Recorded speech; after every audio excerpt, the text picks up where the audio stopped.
예, 오늘은 우리 교단의 표준 신앙고백서죠. 웨스트민스터 신앙고백서 24장과 관련한 내용을 저희들이 좀 알아보도록 하겠습니다. 이제 타이틀은 24장 결혼과 이혼에 관한 것이고, 이 결혼의 문제를 다루는 것은 성경이 공식적으로 조망하고 있는 세 가지 공동체, 즉 가정과 교회와 국가, 이 세 가지 기둥이 되는 이 세 가지 공동체 중 가장 근원이 되는 공동체인 부부, 그러니까 즉 가정의 문제를 다루고 있는 장이라고 할 수 있습니다. 이제 저희들이 지금 현 시대를 살아가면서 결혼의 문제를 생각해 보면은 이제 젊은 세대들은 여러 가지 이유 때문에, 그러니까 사실은 과도한 경쟁과 이제 절대적인 어떤 부의 크기만이 아니라 상대적이고, 그리고 아주 대한민국 사회가 스트레스 지수와 사실 자살률이 OECD 국가 중에서 1위잖아요. 아주 그 시대마다, 세대마다 짊어져야 하는 짐들이 계속 바뀌면서, 제가 이렇게 말씀드릴 수 있는 건 우린 노인 빈곤율도 OECD 중에서 1위거든요. 그러니까 이런 내 자녀가 살아갈 세상을 생각해 볼 때에 이 도저히 낳아서 키울 자신이 없다라는 그런 문제들, 그리고 굉장히 복잡한 이 문화적인 문제와 사회의 환경적인 문제가 합쳐져서 이제 결혼에 대해서 점점 멀어지게 되었고, 이제 그게 당연시 되는 사회가 됐습니다. 그래서 뭐 우리가 익히 알다시피 이제 초저출산 국가가 지금 대한민국의 현 시대이고, 이제 이런 속에서 우리들이 그럼 그리스도인으로서 이런 상황 가운데에서 또 교회 안에는 결혼을 생각할 때 한 가지 더 생각해야 되는 요소가 하나 더 있어요. 이런 사회적인 요인이에요.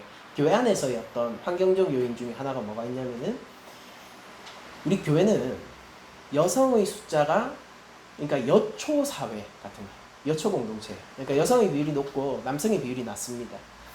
청년 세대도 이제 결혼 정년기를 앞둔 청년 세대도 그러하고, 전반적으로 이제 여성의 비율이 높죠. 그러면은 그런 가운데서 이제 교회에서는 결혼을 하라고 하는데, 그럼 이제 형제들의 절대적인 수가 부족하고, 그럼 이제 우리가 뭘 또 고민해 봐야 되냐면은 불신자와의 결혼도 교회의 과제로서 들어오는 거예요. 그래서 이런 시대적인 어떤 특수성 안에서 우리가 웨스트민스터 신앙고백서가, 즉 성경이 과연 결혼에 대해서 무엇을 조망하고 있는가를 좀 원리적으로 알아내므로 말미암아 우리가 이 시대 가운데서의 결혼을 어떻게 보고 가정이라는 것을 어떻게 만들어 갈 수 있는가에 대해서 고민해보는 시간이 되었으면 좋겠습니다. 먼저 제가 이런 이야기부터 시작하고 싶은데, 제가 살아오면서 이 짧은 경험이지만은, 그러나 이 인생의 경험 가운데서 제가 느끼기에 가장 이타적인 관계를 형성한 게 저는 제 아들과의 관계입니다. 그러니까 이런 관계의 깊이를 저는 살면서 한 번도 경험해보지 못했어요. 왜냐하면 저는요, 기본적으로 혼자 있는 게 괜찮은 사람이거든요. 우리 뭐 MBTI로 하면 I 성향. 그러니까 혼자 있는 게 괜찮고, 별로 외롭지 않아요. 외롭지 않고, 뭐 인생이 무겁고 내 개인적인 문제로 괴로워할지언정 주변에 사람이 없기 때문에 괴로웠던 적은 없습니다. 그러니까 인간관계가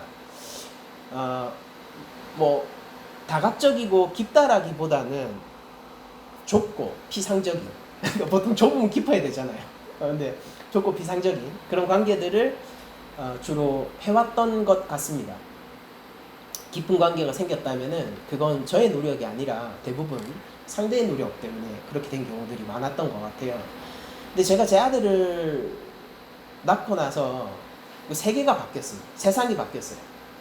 그러니까 제가 할 수 있는, 그러니까 이렇게 얘기하면은 어떨까 하는데, 대신 죽을 수 있다면은 제가 대신 죽고 싶어요.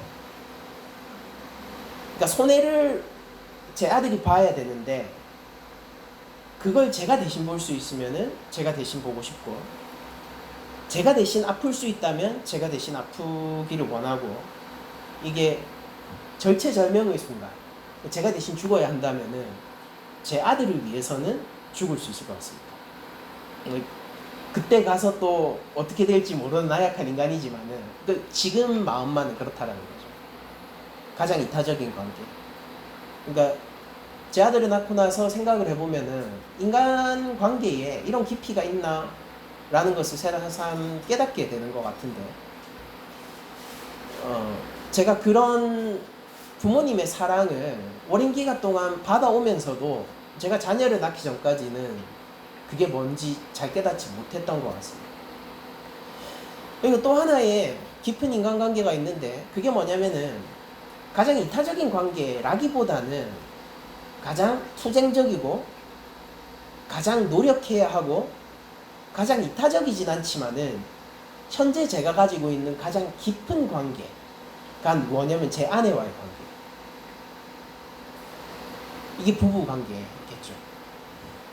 그러니까 제가 가지고 있는 가장 깊은 인간관계는 가정 안에서 형성되어 있습니다.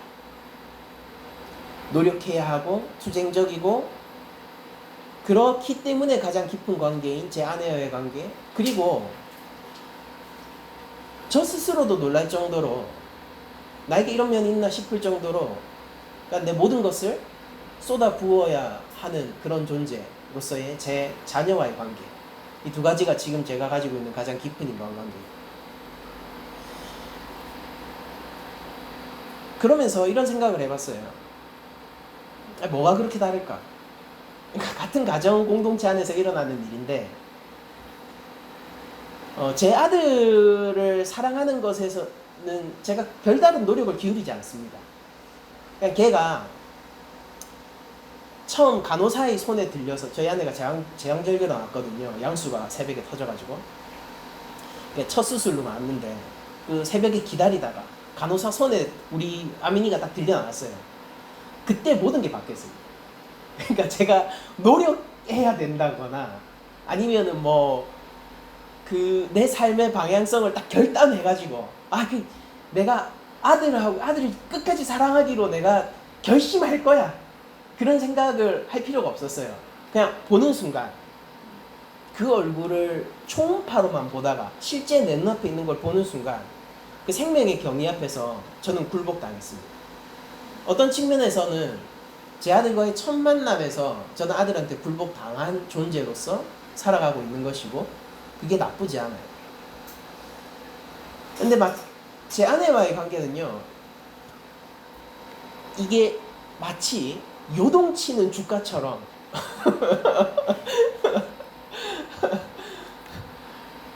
끊임없이 노력하고, 때로는 결실을 맺지만은 때로는 결실을 맺지 못하고, 그럼에도 불구하고 포기할 수 없으며 나의 인생 가운데서 가장 지대한 영향을 미치는 관계가 제 아내와의 관계입니다. 그러니까 이런 점을 생각해 봤을 때 좀 그런 생각을 하게 되는 것 같아요. 제가 제 아들을 볼 때는 아마도 제가 하나님이 우리 교회를 사랑하시는, 성부께서 우리 각자를 사랑하시는 그런 사랑의 일종의 모형적인 사랑을 하고 있는 것처럼 느껴지고, 그리고 제 아내와의 관계를 생각해 보면은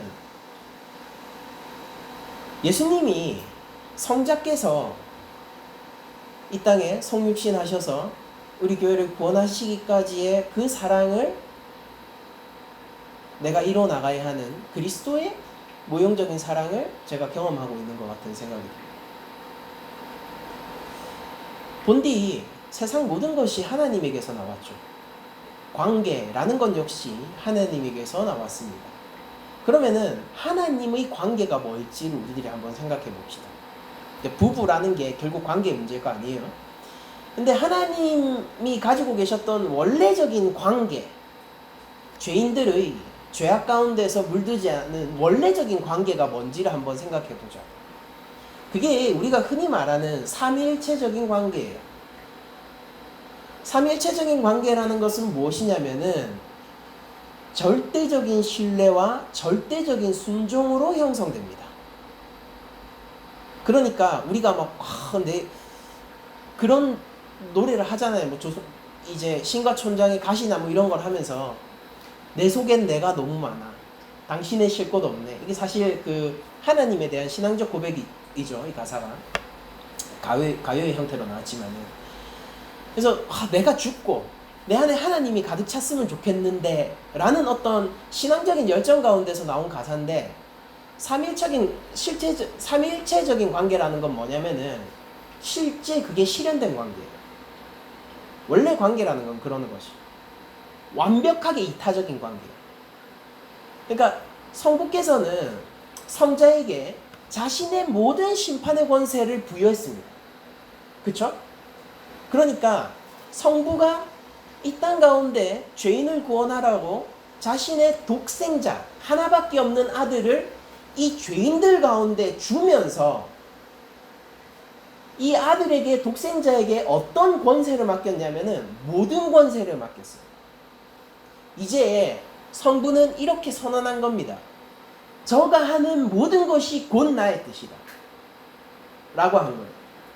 그러면은 성자는, 우리 구주 되신 예수님께서는 그 권한과 심판의 권세를 어떤 식으로 사용하셨습니까?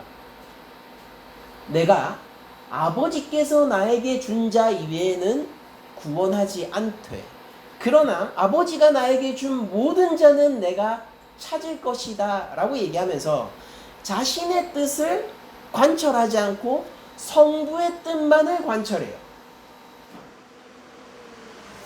예수님은 철저히 자신이 죽고 성부의 뜻만으로 공생애를 지내셨습니다. 그 절정이 어디냐면 겟세마네 기도죠.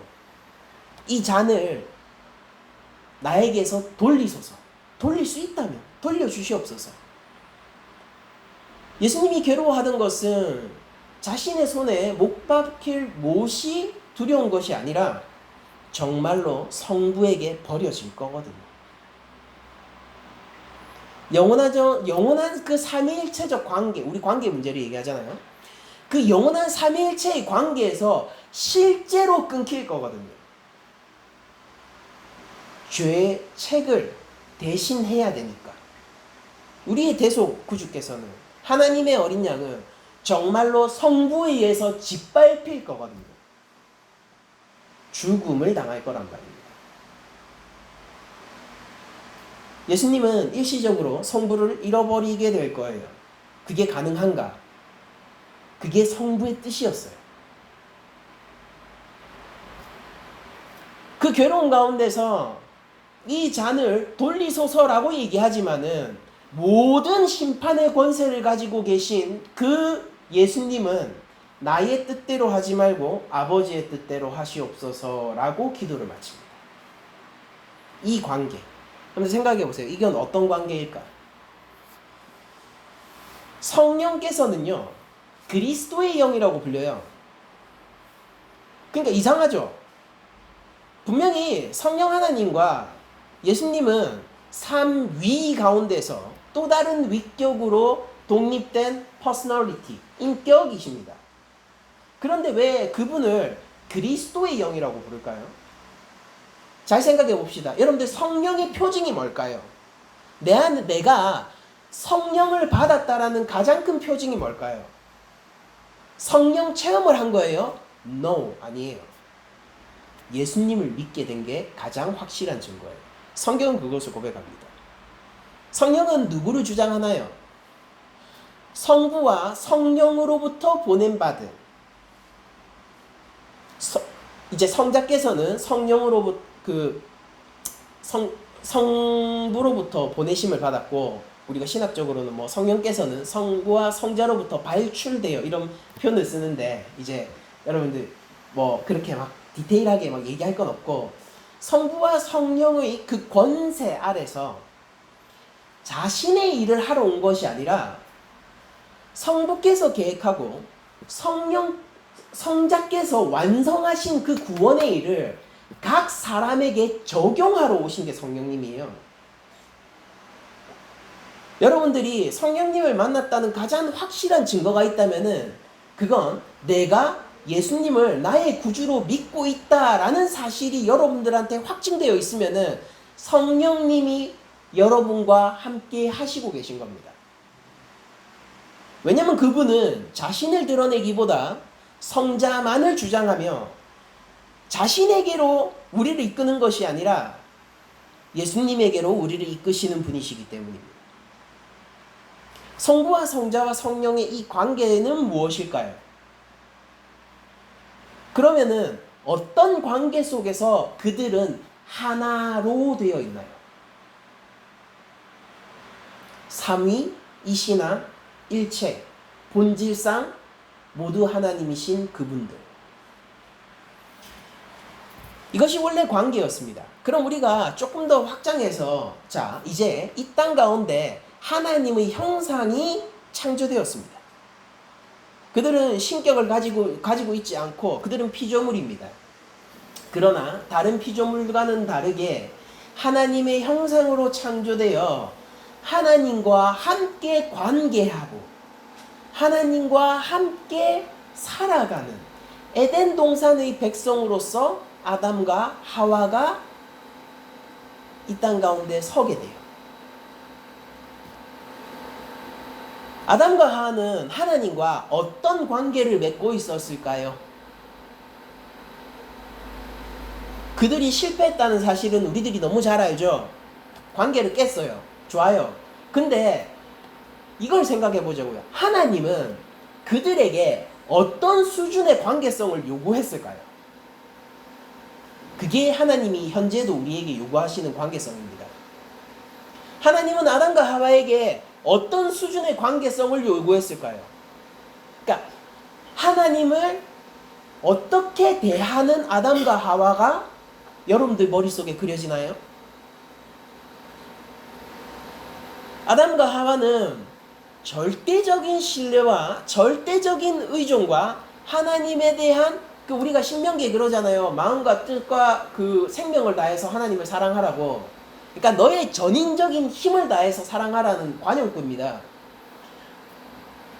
그렇게 정말로 자신의 모든 것으로 하나님을 추구하고 사랑하는, 이걸 신약에서 뭐라고 합니까? 예배적인 삶을 살아가는 것이 바로 아담과 하와가 하나님과의 관계 안에서 추구했었던 관계성이며 그들의 행동이었어요. 그리고 그들이 부부로 있습니다. 오늘 창세기 본문을 따라서 부모를 떠나 하나를 이루라고 했습니다. 그쵸? 오늘 본문을 보니까 남자가 부모를 떠나 그의 아내와 합하여 둘이 한 몸을 이룰지다 라고 했죠. 그래서 사실 이전에 이미 하나라는 고백을 아담이 해요. 23절을 제가 읽어드리면은, 창세기 2장 23절을 읽어드리면은, 아담이 이르되 이는 내 뼈 중에 뼈요 살 중에 살이라, 이것을 남자에게서 취하셨은즉 여자라 부르리라 하리라, 이렇게 기록되어 있는데, 여러분들 우리가 잘 알잖아요. 뼈 중에 뼈, 살 중에 살. 이게 무슨 뜻일까요? 뼈 가운데 하나라는 뜻일까요? 아니면 살 가운데 하나라는 뜻일까요? 아니죠. 그게 아니에요. 뼈 중에서도 뼈. 그러니까 네가 나고 내가 너다라는 소리예요. 너는 내 뼈이며, 근데 뼈 중에 뼈이며, 너는 내 살인데 살 중에 살이라는 거예요. 제가 제 아들을 처음 만나게 되었을 때 저는 제 아들을 사랑하는데 그다지 결단이나 노력이 필요 없었어요. 보는 순간 제 인생이 바뀌었습니다. 그 순간 가장 깊은 관계를 맺었어요.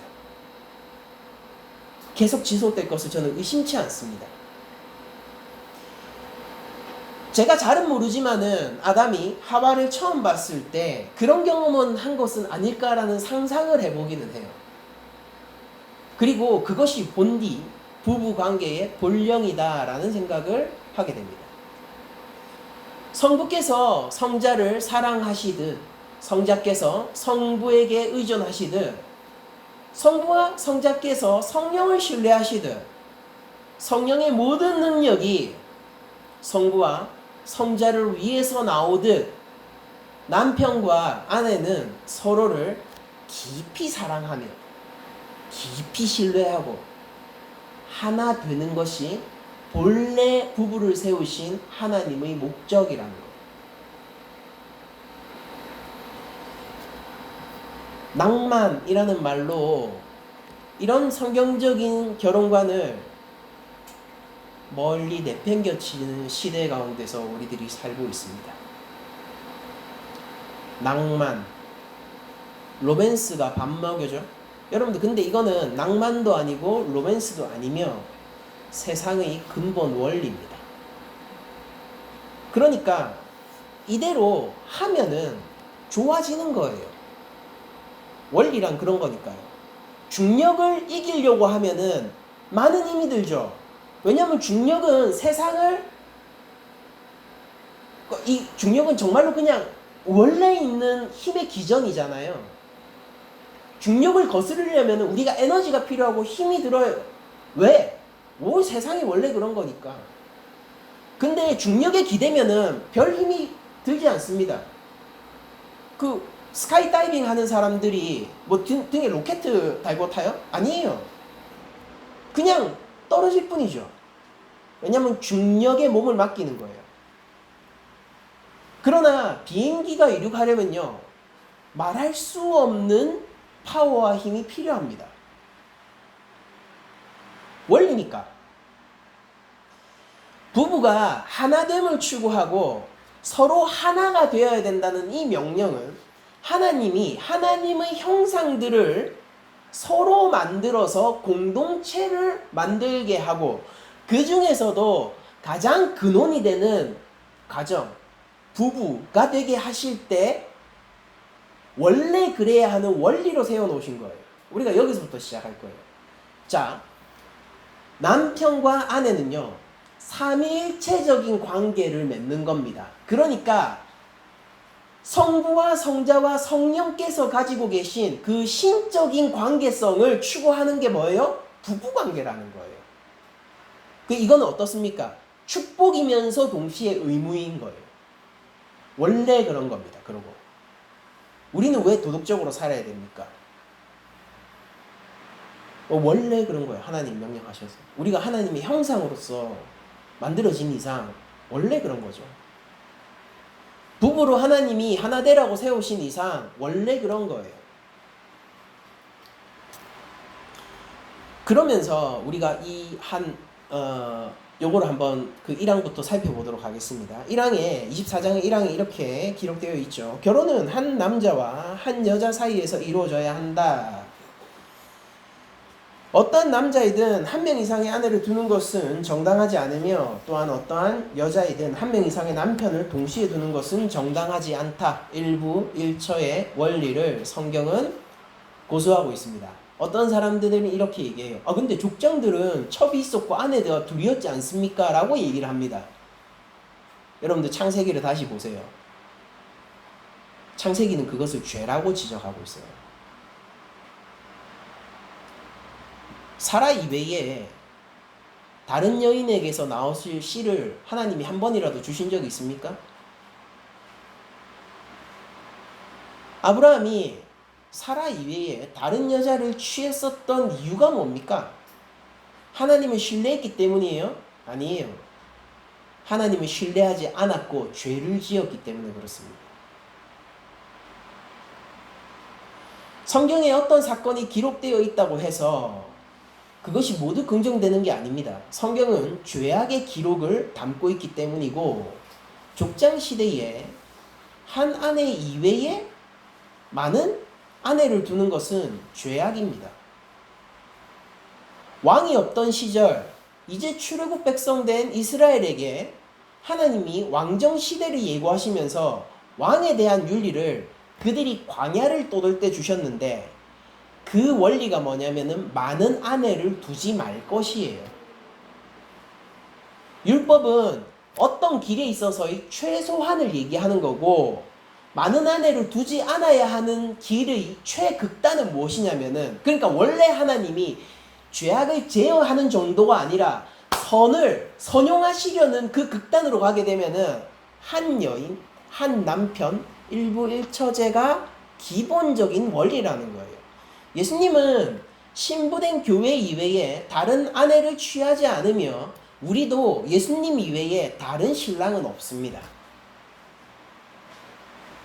성부와 성자 성령은 각각을 배신하지 않으며 그 관계 안에서 충만하죠. 남편과 아내는 원래 둘 사이 관계 안에서 충만하기 위해 세워진 겁니다. 일부 일처제의 원리. 그리고 또 결혼의 목적, 왜 그러면은 결혼을 제정했는가? 이렇게 되어 있죠. 결혼은 남편과 아내가 서로 돕도록 제정되어 있다라고 기록되어 있어요. 이거를 여러분들 잘 생각하세요. 상호윤리로 적혀 있어요. 상호윤리로 적혀 있습니다. 왜 그렇게 기록했는지는 우리가 살펴보죠. 남편과 아내가, 그러니까 우리가 그런 거에 대한 거부감이 있잖아요. 남편은 머리고 아내는 순종해야 되고, 바울이 공식적으로 기록하고 있죠. 여러 차례요. 에베소서에서도 그렇고 고린도전서에서도 그렇습니다. 그러면은 이런 것들을 우리들이 어떻게 해석해야 되는가에 문제에 있어가지고 우리 신앙의 선진들은 이걸 상호윤리로 해석한 거예요. 제가 조금 설명드릴게요. 어쨌든 서로 돕도록 제정되어 있습니다. 또한 합법적인 자손들을 통하여 인류가 번성하고 경건한 종자를 통하여 교회가 번성하고 부정을 막기 위해 제정된 것이다 라고 얘기하는데, 여러분들 제가 이렇게 말씀드릴게요. 결혼의 목적은 뭐냐면은 부부 관계 안에서는 하나됨이 최고 목적이고요. 이것을 넘어서는 목적은 없습니다. 그러니까 여러분들이 믿지 않는 사람과 불신자와 결혼을 한다고 해서 전도하려고 결혼하시면 안 돼요. 그럼 여러분들의 삶이 불행해질 겁니다. 하나 되기 위해서 결혼해야 돼요. 이 원리는 변한 적이 없습니다. 하나님이 제정하신 원리예요. 중력 같은 겁니다. 그러니까 부부 안에서는 하나됨이 원리이고, 그리고 이것이 일반 창조 세계 안에서는 어떻게 기능하느냐면은 하나님의 구원 사역을 지속하는 것으로 기능한다라는 거예요. 한마디로 얘기하면 우리가 결혼해서 자녀를 낳게 되는 것이 하나님의 언약 안에서 자녀를 만들고 하나님의 백성을 이 땅 가운데 하나님이 보내시는 방편으로서 신자들 간의 결혼을 하나님이 사용하시고 계시다는 것을 성경 가운데서 발견하고 있다는 겁니다.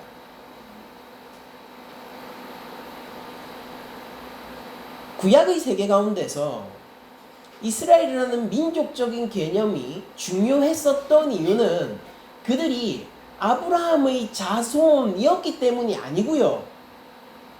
하나님의 언약을 알고 있는 백성이라서 그랬어요. 계약이요. 언약이라는 게 하나님의 일반적인 약속이 아닙니다. 계약, 아주 강력한 상호 간의 계약을 언약이라고 하는 겁니다. covenant. 그 백성이었기 때문에 여러분들 생각해 보십시오. 애굽에서 나올 때 그들은 이미 다민족이었어요. 애굽 나올 때 여러분들 이스라엘 백성일 것, 민족적으로 이스라엘이 탈출하는 겁니까? 아니면은 하나님 말씀대로 이 벽에 어린 양의 피를 발라둔 사람들이 출애굽하는 겁니까? 그래서 중다한 잡족이 함께 나온다라고 출애굽기가 고백하고 있는 거죠. 우리가 결혼이라는 것은 하나님이 구원을 해나가시는 이 구원 사역에 있어서 이 땅 가운데 하나님 백성을 보내는 가장 강력한 장치 중에 하나라는 겁니다. 이걸 반대로 생각하면은 부부관계만큼 한 자녀가, 한 생명체가 하나님의 백성으로서 신실하고 경건하게 자라 하나님 나라를 살아가는 데 있어서 최고의 환경은 없다라는 거예요.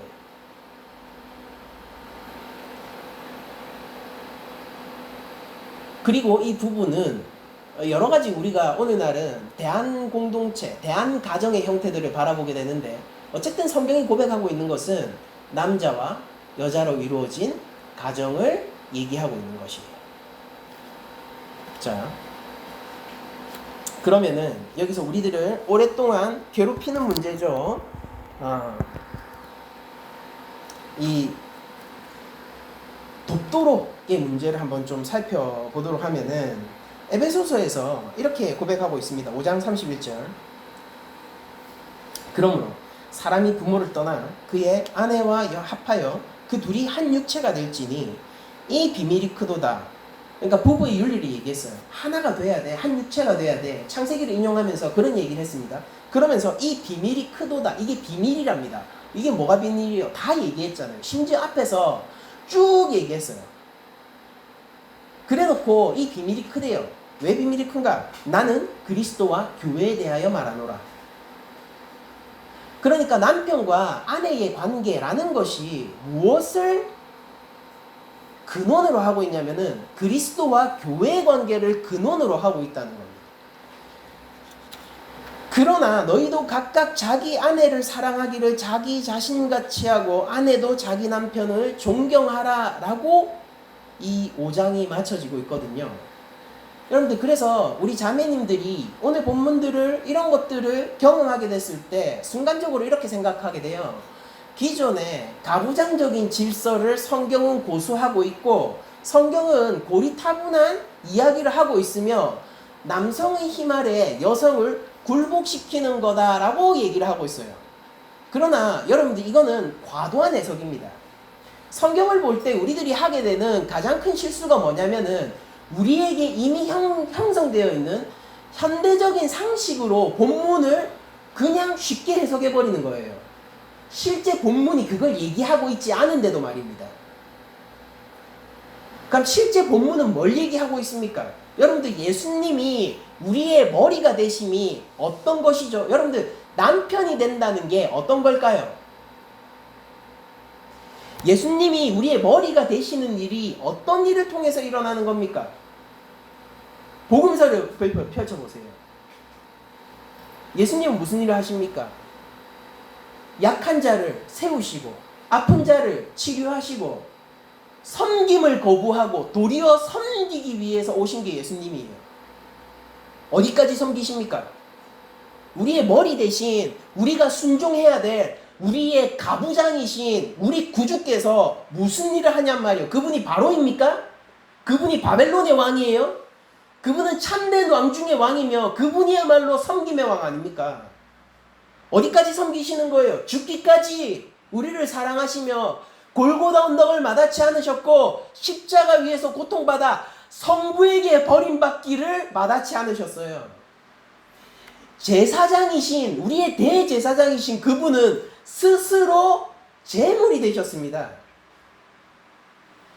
성경은요, 여러분들, 신약의 윤리는 우리가 생각하는 것보다 훨씬 크고 고귀합니다.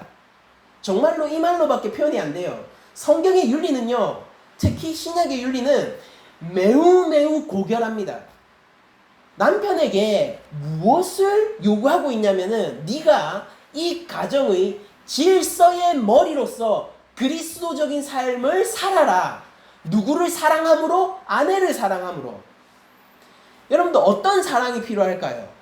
제가 왜 제 아들과는 다르게 제 아내와는 수많은 이 등고선들을 겪어야 하는지 아십니까? 우리 구주만큼 제가 강하지 않기 때문이에요. 주님의 사랑이 너무나도 큰데 저는 그것에 비해서 너무나도 보잘것없기 때문입니다. 자매님들한테 제가 여쭤보겠습니다. 여러분들, 이런 남편을 여러분들은 가부장 제도 안에서 나를 억압하는 남편이라고 부르겠습니까? 아니면 완벽한 남편이라고 부르겠습니까? 여러분들, 그러면은 교회는요, 여자가 순종하라는 것이 어떤 겁니까? 이거 상호윤리예요. 아, 나 남자 아니니까 이렇게 생각하지 마세요. 그리스도적 사랑이 모든 형제 자매에게 필요한 겁니다. 그러면은 교회의 순종이라는 건 뭘까요? 교회의 순종이 뭡니까? 교회의 순종, 교회 순종이 가장 극단적으로 그리고 아주 철저하게 나타나 있는 성경이 요한계시록의 66권, 마지막 66권째 요한계시록에 기록되어 있습니다. 거기에서는 거룩한 성 예루살렘 그리고 그리스도의 순결한 신부에 대해서 얘기가 되어 있는데, 로마 황제의 국가적인 핍박 속에서도 배신하지 않음이 적혀 있어요.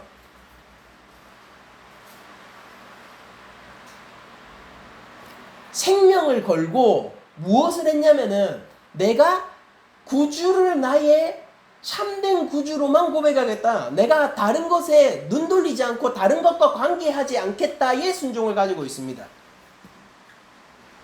바울이 본디 예수 믿는 자들을 핍박하는 사람이었어요.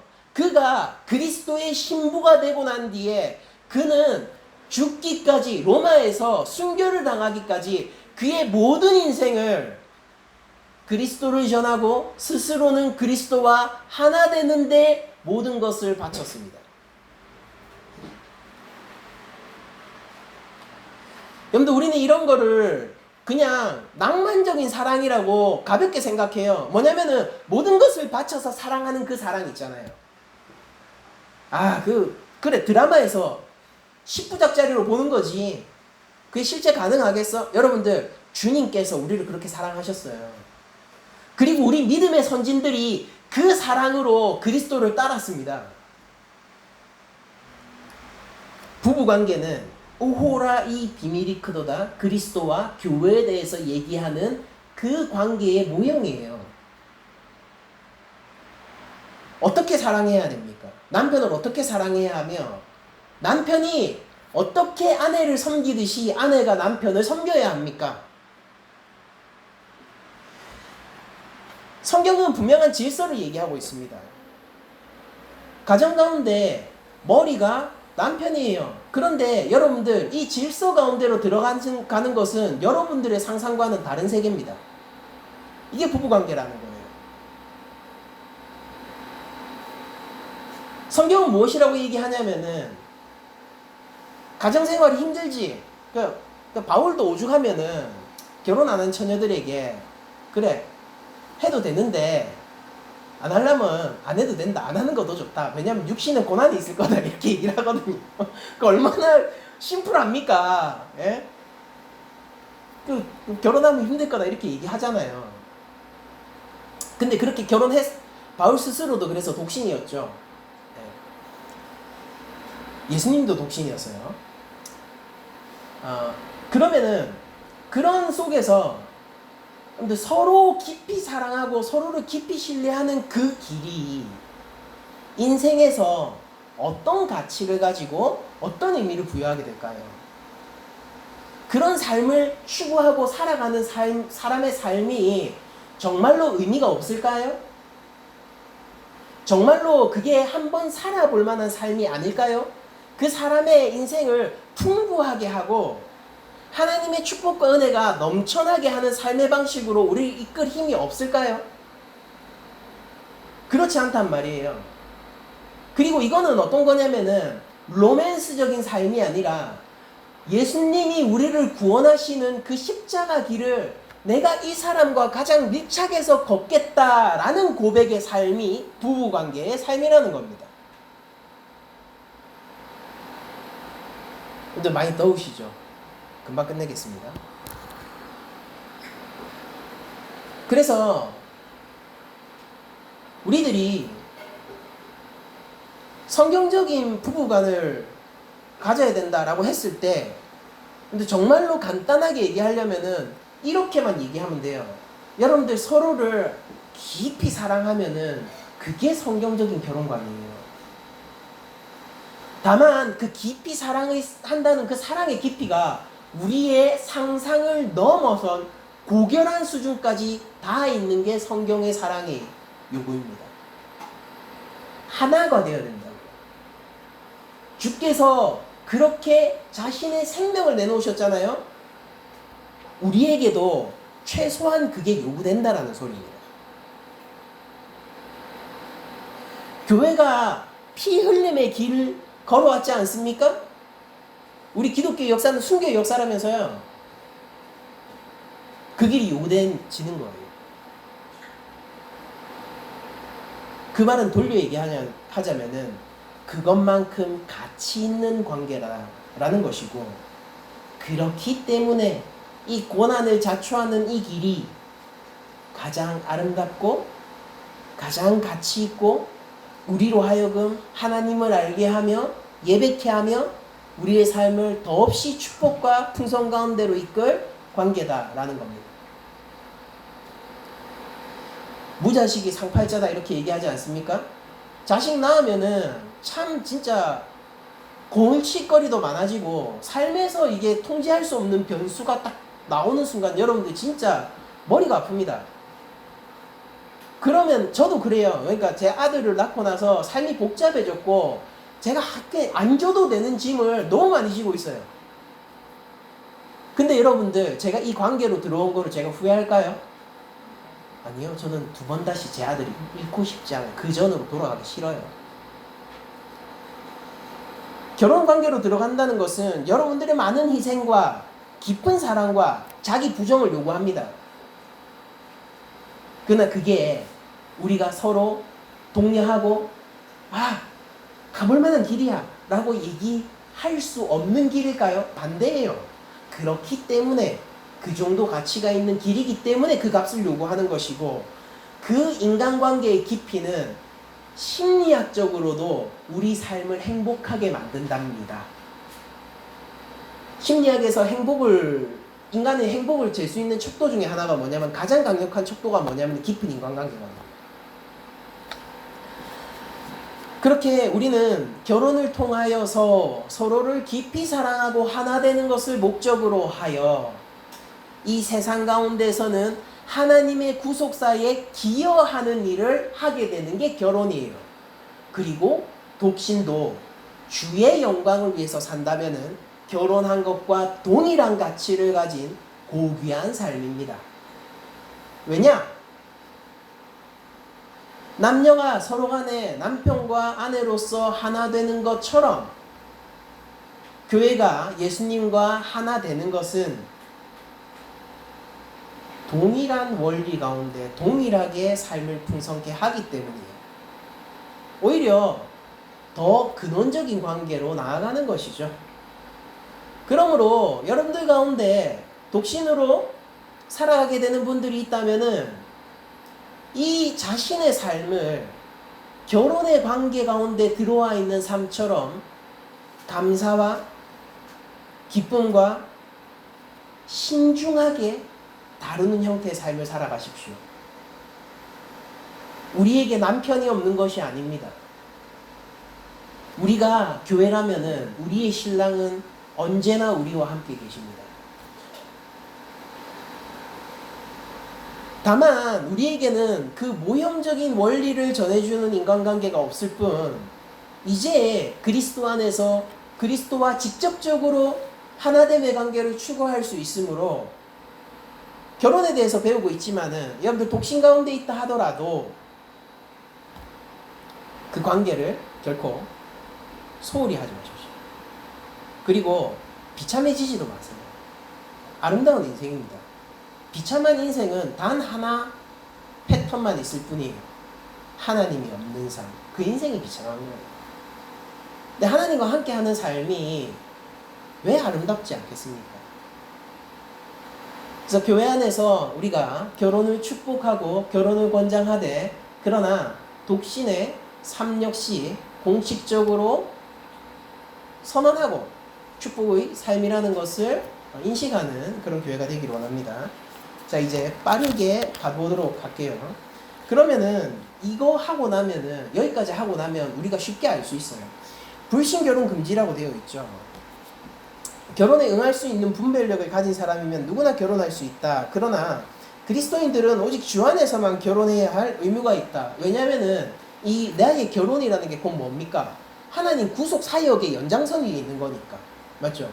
그래서 주 안에서, 즉 믿는 사람하고만 결혼해야 될 의무가 있다라고 얘기합니다. 그러므로 참된 개혁주의 신앙을 신봉하는 자는 불신자들이나 로마 가톨릭 신자들이나 기타 우상 숭배자들과 결혼해서는 안 되며, 생활면에서 노골적으로 사악하거나 저주받을 만한 이단을 주장하는 자들과 경건한 자가 결혼을 함으로 해서 멍해를 같이 해서는 안 된다라고 얘기를 합니다. 근데 여러분들 이거 그럼 우리는 지금 어떻게 해요? 라고 물어볼 수 있을 거예요. 그럼 불신자와의 결혼 어떻게 합니까? 라고 물어볼 수 있을 거예요. 근데 여러분들 우리는 이미 답을 알고 있죠. 모든 삶의 형태 가운데서 우리들이 궁극적으로 추구해야 되는 삶의 형태는 결혼을 한다는 것이 아니라 그리스도의 신부가 되는 참된 결혼 가운데로 나가는 것이 우리의 삶의 궁극적인 목표잖아요.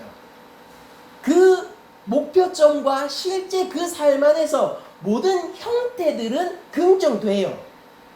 자, 가장 표준이 될 만하고 성경이 일반적으로 권장하는 것은 믿는 자들 간의 결혼을 권장하고 있고 이것을 일반적인 원리로 선포하고 있지만은 그러나 불신자와의 결혼이 성경에 상정되어 있지 않느냐라고 하면은 그건 아니에요. 다윗이 결혼한 모든 아내들은 불신자였습니다. 솔로몬이 결혼한 아내들, 생각해 보세요. 정략 결혼이잖아요. 바알과 아세라 믿는 사람들, 그런 이방신을 섬기는 사람들하고 결혼하는 거예요. 그런 사례들이 있는데 그게 물론 좋은 건 아니에요. 성경이 그거를 긍정적으로 표현하고 있지 않습니다.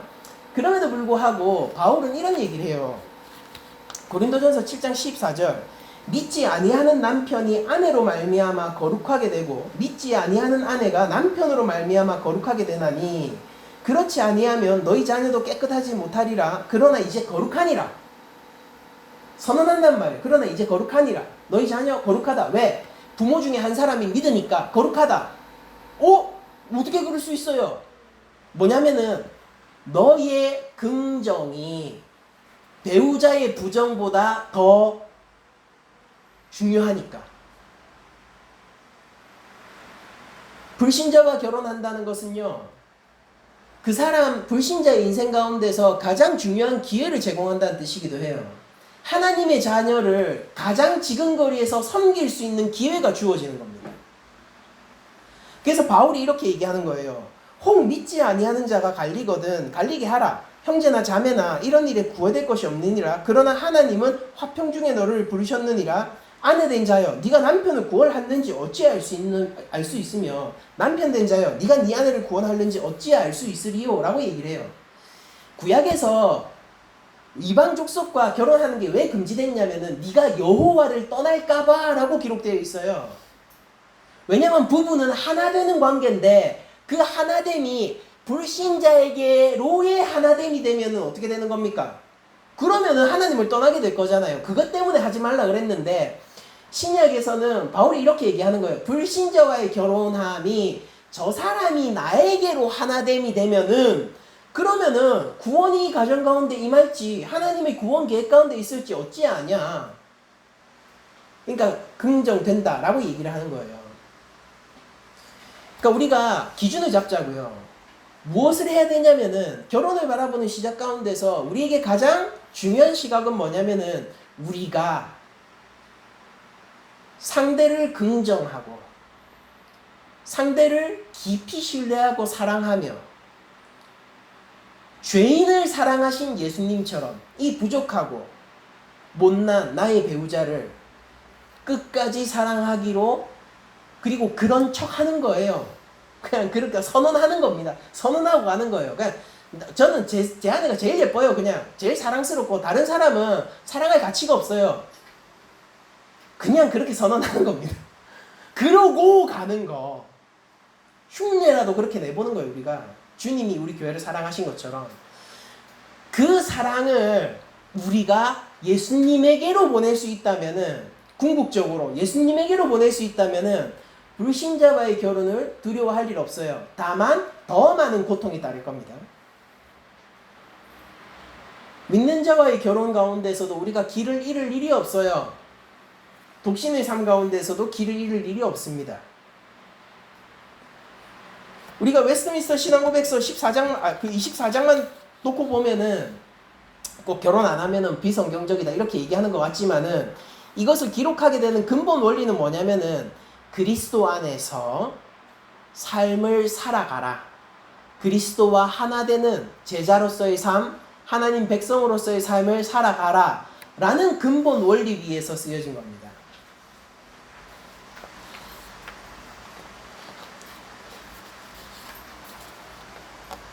그래서 이거를 안다면은 이 많은 조건이 필요하고 참 집 하나 구하기 힘들고 우리가 상대방 보면서 기독교에는 조건이 더 까다롭잖아요. 세상적인 조건 플러스 하나님도 잘 믿어야 돼. 우리 더 풀이 좁아.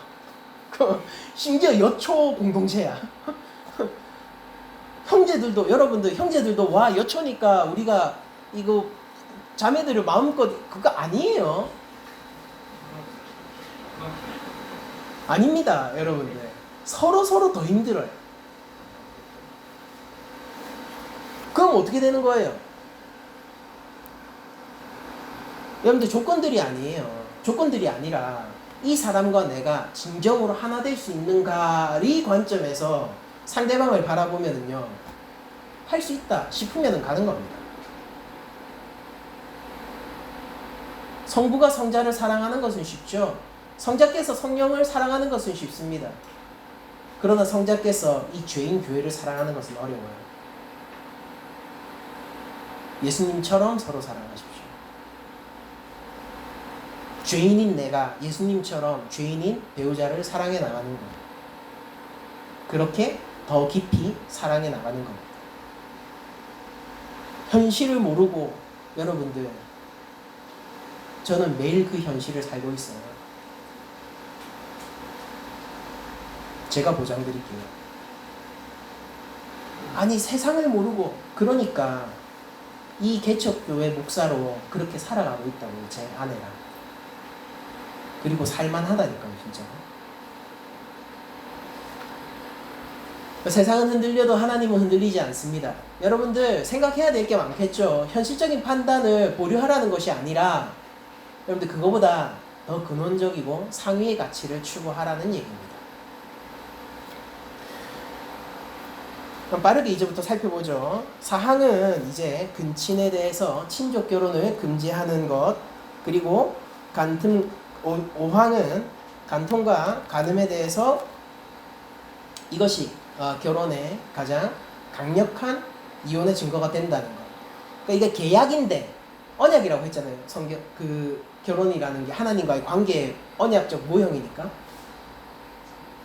그 계약을 깨는 게 뭐냐면은 다른 사람과 배우자가 아닌 다른 사람과 성관계를 가지는 겁니다. 성경은 그렇게 봐요. 그래서 이거는 상대방이 먼저 계약을 파기했기 때문에 내 쪽에서 계약 파기해도 된다라는 것이고, 이 성경의 법이라는 것은 패러다임적인 법이기 때문에 가늠한 거 말고는 전부 용서된다가 아니라 그런 형태로 계약을 깨어나가는 많은 이혼 사유들이 존재할 수 있다는 겁니다. 가정폭력부터 시작해가지고 상대방에 대한 정신적인 학대부터 시작해가지고 많은 이유들이 있을 수 있어요. 그러나 결혼의 계약은 그리스도인에게는 예수님과 교회의 언약만큼 강력한 계약이라는 걸 생각하셔야 돼요.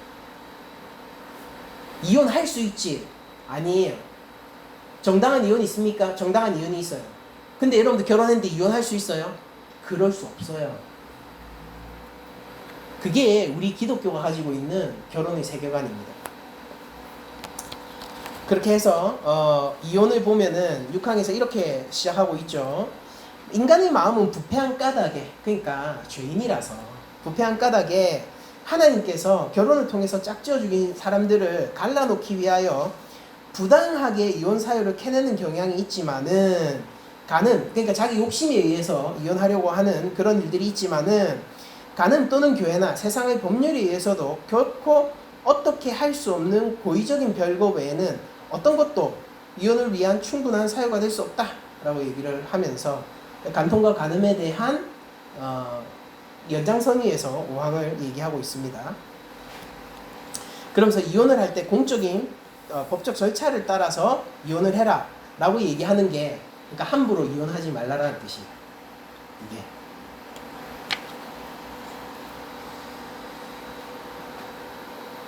아무튼 저희들이 빠르게 한번 4항부터 6항까지는 살펴봤지만은, 사실 제가 진짜로 전하고 싶었던 것은 뭐냐면은 우리가 이 혼돈한 질서를 가지고 있고 혼미한 이 세상 가운데에서 그리스도인으로서 어떤 관계를 추구해 나가야 하는가에 대해서 얘기를 하고 싶었습니다. 교제를 하시게 되면은 그럼 어떻게 여러분들 이제 하셔야 될까요? 뭐 결혼하지 않더라도 사귀다가 헤어지기도 하고 그러잖아요. 근데 그런 관계들 속에서 우리는 그리스도인으로서 어떤 윤리로서 상대방을 바라보고 관계를 가져가야 할까요? 그걸 한 다음에 이렇게 얘기하세요. 하나님이 주신 짝을 내가 인정하겠습니다. 그러니까 다 이러는 거예요. 다 이기적으로 행동하고. 다 그냥 하나님 좋은 짝 주시겠지 하고 있으면서 입 벌리고 있으면서 뭐 감나무 밑에 입 벌리고 있으면 떨어지는 것처럼 그렇게 하지 마시고 우리가 하나님 자녀라면 우리가 교회라면은 주께서 우리에게 요구하시는 합당한 윤리 가운데에서 하나님을 찾는 겁니다. 원래. 그리고 여러분들이 세상을 바라보면서 세상을 위해서 기도하실 때에 이 세상의 어떤 결혼 문화라든지 이 너무나도 세속적인 여러분들 아파트가 있고 없고가 결혼 유무를 결정하는 시대예요. 너무 사랑하지만 그것 때문에 헤어지는 커플들이 있어요. 그걸 비난하려는 게 아니라 그게 현실이라고요. 그런 현실이 우리 눈앞에 있다고 우리가 그걸 살아가고 있잖아요. 근데 이게 정상적인 세상이 아니잖아요. 서로 깊이 신뢰하고 사랑하고 하나 될만 하면은 갈 수 있어야죠. 사회가 어디로 가야 됩니까, 그러면? 우리 사회는 어떻게 바뀌어나가야 됩니까? 그러니까 단순히 있고, 모든 것을 극복하신 하나님이 아니라 이 세상은 어느 방향으로 나가야 됩니까? 우리는 어떻게 그럼 이 세상을 살아가야 됩니까? 모든 게 연결되어 있는 거예요.